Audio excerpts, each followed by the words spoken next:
Well, nearly time to go, Poppy. It's been a packed show. A couple of things I want to touch with you. Memorial Drive. Now, tennis is due for a facelift. The federal government promising $10 million. Yes. Good investment or bad Well, investment? $10 million in the scheme of things is actually quite a small investment when you look at 500 or 600 million in the development around Adelaide Oval. So it's a small investment. I just wonder whether it's the right investment. I get tennis's popularity has remained consistent, and the timing just coincidentally is alongside Wimbledon, where a lot of Australians are competing at the minute. So, okay, I get that. But I just thought that soccer deserves some sort of bigger picture, bigger direction from the government, because I think, to me, it's an obvious area of growth, and we proved it. I'm not sure when we had 50,000 in Adelaide going to see a tennis match, but I know that in the last few months we had 50,000 to go and see Adelaide United play on a national scene. I would like to see the development around that area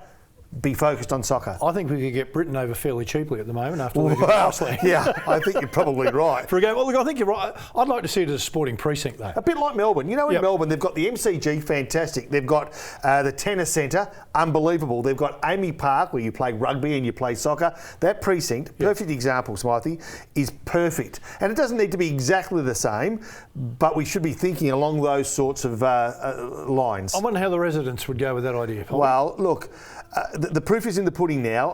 I think there was a lot of pushback based on, is this investment worthy, given we don't know how it's going to evolve, how the South Australian people are going to embrace it. It's been a success beyond our wildest expectations. Look, I'd like to see the tennis there. I'd like to see the soccer there. I'd like to see the basketball there. But maybe we've got Victoria Park too, don't forget. And, you know, as long as it's within the precinct, I think there's scope. And what happens too is it actually helps traffic flow, both foot and vehicle traffic flow through the city. If we have everything spotted here, we all come to this side of the town, whereas if you've got some sporting precinct, it just helps the flow. Can we have a monorail to connect? Well, why not? I'd like to. Yep. Why not? All right, I'm going to ask you a couple of things. Rio Olympics, of course, less than 40 days away. I'm so excited. Closing in on 30. Sally Pearson, unfortunately, this week has damaged her hamstring training on the Gold Coast, so she's out. Gold medalist gone for us. But a couple of stats that have come out. 1956 Olympics, of course, held in Melbourne. Yes. Channel 7. Yep. How many cameras do you think were used by TV to cover the 1956 Olympic Games? 100? 3. Oh, really? 3 cameras in 1956. Wow. Now we're going to Rio 2016. Yep. How many cameras Channel 7 got going? 1,000. 1,000 is right. There'll be 1,000 cameras in 2016. Really? It's an amazing story, isn't it? Now, some of the predictions, everybody's starting to make predictions. Okay. All the doom and gloom's got pushed to a side now. A lot of focus on this. Michael Phelps, of course, will qualify for Rio. He'll swim in the 200-metre butterfly. They expect that some of his times have been pretty good, close enough to get gold. He's swimming really well. He could clean up. He might at least one more medal. Yes. He may get into a relay, but at least one, which will give him 22 medals, 18 gold, 2 silver, 2 bronze, and another one in Rio. His 5th Olympic Games.